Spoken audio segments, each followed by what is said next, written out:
Hoy veremos un tema muy interesante, controvertido. En el tema 6 está la causa. El, el conflicto que genera la teoría de la causa, es realmente una discusión entre académicos de muy alto nivel. Empecemos viendo la teoría de la causa. Se entiende por teoría de la causa un conjunto de opiniones dadas en la historia del derecho civil acerca de la percepción que ha tenido en distintas épocas y lugares sobre este elemento de la estructura del contrato, para ver si es necesaria o innecesaria en reconocer, saber si la causa está ahí, si la causa es parte o tiene que ser parte de la formación de un contrato. Lo que interesa es ver si un contrato de cualquier naturaleza forzadamente tiene o no tiene que tener causa. O eso dependerá de la naturaleza o del tipo del contrato en la que nos encontremos. Per se, nuestro Código Civil, en el artículo 452, enunciación de requisitos, dice: son requisitos para la formación del contrato: 1, consentimiento; 2, objeto; 3, la causa; 4, la forma. Entonces, la causa, bajo nuestra estructura civil, estaría como requisito para la formación del contrato. El mismo Código Civil, en el artículo 549, habla de los casos de nulidad del contrato y dice: el contrato será nulo, 1, por faltar en el objeto, por faltar en el contrato el objeto o la forma prevista por la ley como requisito de validez. 2, por faltar en el objeto del contrato los requisitos señalados por ley. 3, por ilicitud de la causa y por ilicitud del motivo que impulsó a las partes a celebrar el contrato. 4, por error esencial sobre la naturaleza o sobre el objeto del contrato.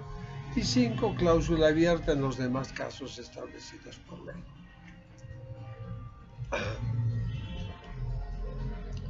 Siguiendo esa metodología de analizar la normativa civil, estamos frente al 489. El artículo 489 está en la sección cuarta de la causa de los contratos. Artículo 489 lleva como nomen juris causa ilícita.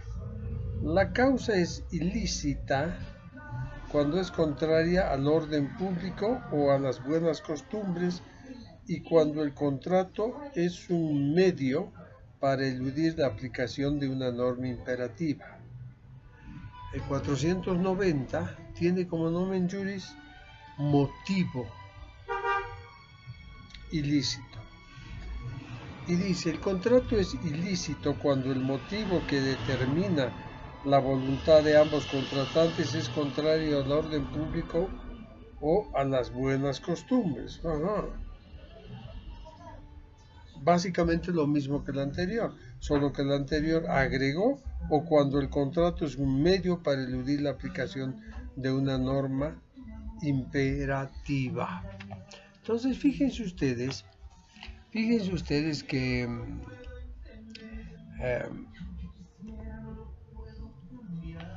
hasta ahora el Código Civil no nos ha aliviado el problema. Es más, lo ha esquivado, sí, lo ha esquivado, pero más de eso no tenemos clara. la idea, pero sigamos en este análisis. Importancia. ¿Es importante la causa? La causa es importante, dicen los panegiristas de ello, para ver si eso no es un elemento de formación, de estructuración de los contratos, y para ello es muy útil preguntarse si los elementos de los contratos responden a determinadas preguntas, a determinadas interrogantes. ¿Cuáles? Si se quiere saber si ha habido consentimiento, habrá que preguntar, ¿ha querido? Si en el contrato vemos una respuesta a la pregunta señalada, entonces colegiremos de que se ha encontrado el consentimiento. Si queremos encontrar el segundo elemento, el objeto, preguntamos a su vez, ¿qué ha querido? Si hay una respuesta a esa pregunta, entonces encontramos que sí hubo objeto.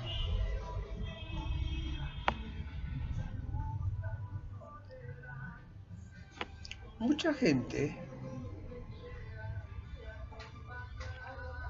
sigue preguntándose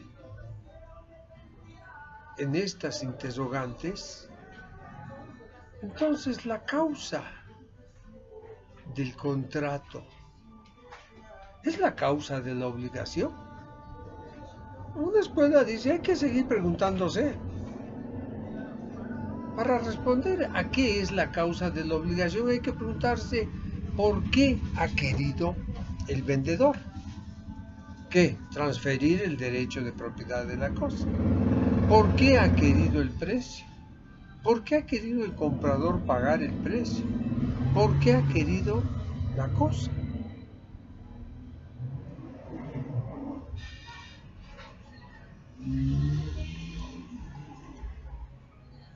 Para conocer la causa del contrato, los causalistas dicen hay que preguntarse ¿para qué ha querido?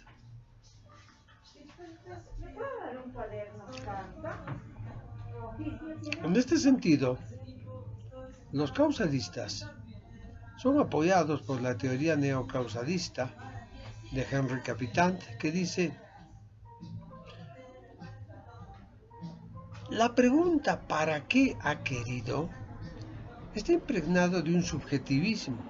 Por eso se llama causa móvil o motivo psicológico individual, porque lógico cambia para cada uno de los sujetos.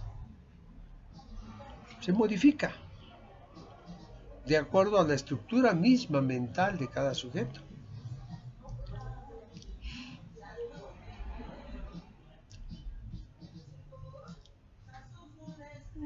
¿No les he comentado que anteriormente, o en los albores de la sistematización y cientificación del derecho, era impensable cuestionar la causa? La causa existía y punto. ¿Cómo? ¿Cuándo? ¿Cómo? ¿Por qué? ¿Para qué? Eso no interesaba, estaba la causa ahí.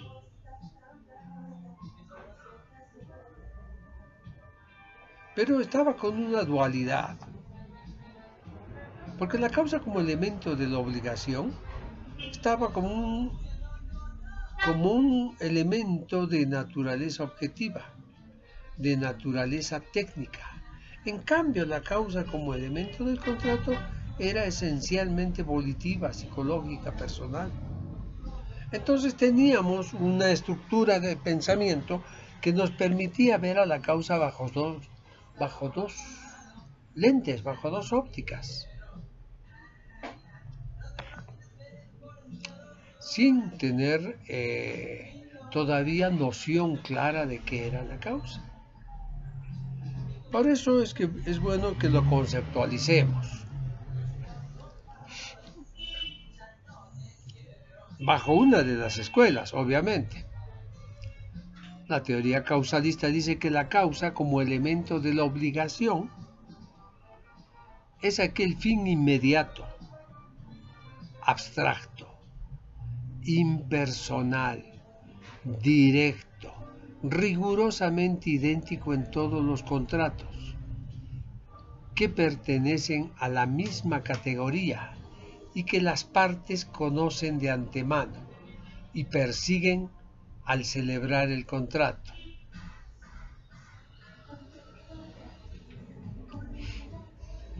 Fin inmediato, abstracto, impersonal, directo, rigurosamente idéntico, conocido por las partes de antemano y que todos pertenecen a la misma categoría. Los causalistas creían firmemente que eso era la causa y ponían como requisitos a la causa, y realmente ya hacían esa división entre la causa de la obligación y la causa del contrato, diciendo que la causa de la obligación está ligada con un requisito, el consentimiento. Ahí hay una ligazón con la conducta, con el comportamiento que las partes deben desarrollar, a la que se obligan estas partes al celebrar un contrato. En cambio, la causa como elemento del contrato son los motivos psicológicos, personales, atípicos, inconstantes, que el autor o los autores de un contrato persiguen y que es diferente aún en contratos de la misma naturaleza. Como elemento psicológico, ¿para qué quiere? Para habitar, para mí, para mi hija, para mi tía. En cambio, el consentimiento, la causa de la obligación, simplemente el consentimiento, es una cuestión evidentemente subjetiva, pero constante, sin ningún inconveniente, sin problemas. ¿Por qué razón? Porque es una conducta.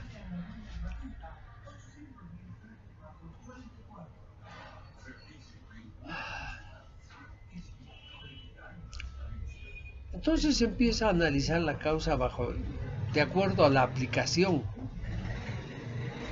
del contrato. ¿Para qué? Para justificar la causa. Y dicen, en los contratos bilaterales, la obligación que asume una de las partes es la causa de la obligación que asume la otra. Y así, de forma inversa. Entonces, la obligación que asume una de las partes controla, impele, maneja a la obligación que asume la otra parte. En los contratos reales, la causa está en la previa entrega de la cosa. Si en un contrato real una de las partes no ha hecho entrega de la cosa, es decir, no realiza la tradición, entonces no hay causa. El contrato no está causado. Es lo que están hablando los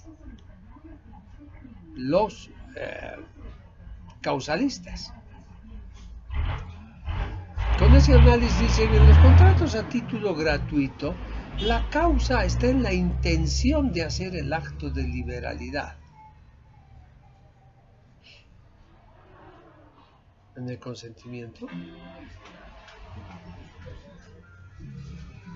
El causalismo fundamentó de alguna manera la causa de los contratos bilaterales y en los contratos reales, pero donde no pudo dar una explicación seria, racional, firme, en esto, en los contratos a título gratuito.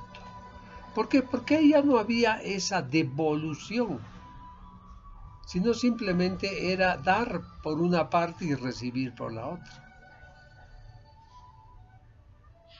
Entonces, el hecho de que fuera un contrato gratuito y de pura liberalidad complicaba muchísimo a los causalistas.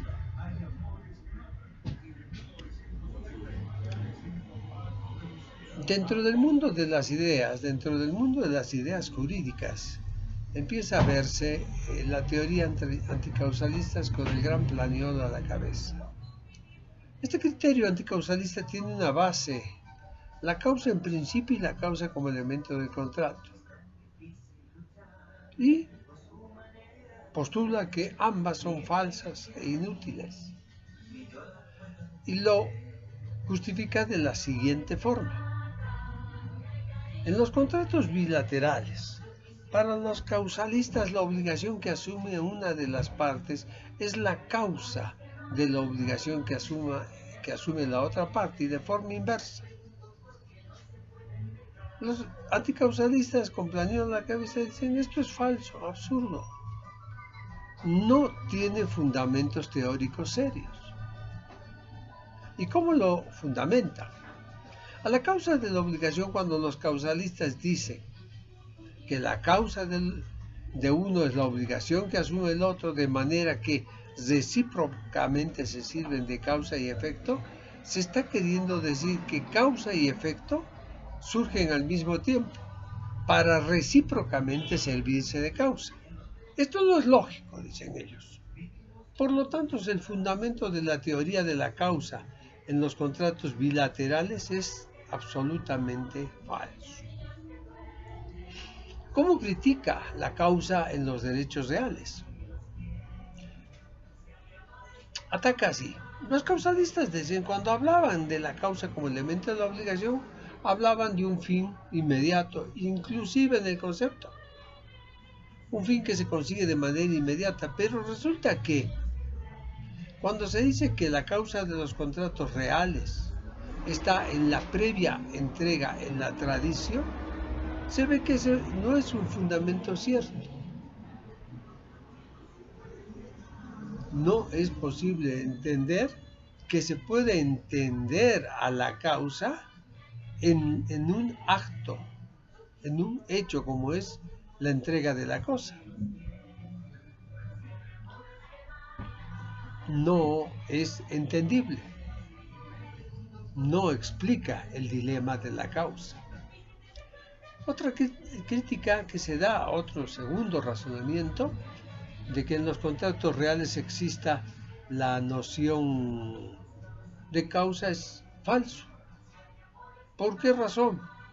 Porque puede ser que no se haya hecho la entrega de la cosa y que definitivamente el contrato se perfecciona. Y por eso, por no tener causa, será un contrato ilícito, nulo, anulable. El causalismo no lo ve bien esto y simplemente se empotrica para sostener esto. Entonces, como está el causalismo por un lado, indicando que en todo hay la causa, y por el otro lado el anticausalismo diciendo de que no, que es un error, que se tiene que modificar esto, aparece la tercera posición, el neocausalismo. Y se llama tendencia neocausalista porque es una nueva orientación, es una orientación superadora del causalismo. Estos estudiosos del derecho llegan a las conclusiones de la siguiente forma. Primero, la causa es un elemento necesario e independiente y autónomo de las obligaciones, no del contrato. Es un elemento intrínseco en la estructura del contrato y no un elemento extrínseco, es decir, está en las fibras mismas del contrato. Otra conclusión a la que arriban es que dicen, existe la necesidad de distinguir entre la causa de la obligación y la causa del contrato. Porque los causalistas antiguos primero se encargaban de regular el fin inmediato idéntico en todos los contratos de la misma categoría. ¿Y qué era eso? La operación en sí que deseaban realizar. Compraventa es compraventa para Alberto, para Pedro, para María, para Juan y para José. Entonces, esa causa de la obligación definitivamente tendría que ser eso. Tercera conclusión. La causa de la obligación y la causa del contrato no son dos categorías distintas. Hay una articulación entre la causa de la obligación y la causa del contrato. Es decir, están ligadas íntimamente una con otros. Definitivamente, volviendo a la legislación nacional, si releemos el 452 enunciación de requisitos, 489 causa lícita y 490 motivo ilícito, en vez de estar un poquito más orientados, parecemos estar más desubicados. Parece que hasta ahora como que mucho no ha avanzado. Este es un tema enorme, grandísimo. Definitivamente, como se está planteando en este breve video que ha resultado más que los demás, es absolutamente insuficiente. Yo les aconsejo con todo respeto y con todo entusiasmo también, ¿por qué no decirlo?, que accedan a mi libro 3026 preguntas y respuestas de contratos para leerlo con más pretensión. Gracias, muy amable.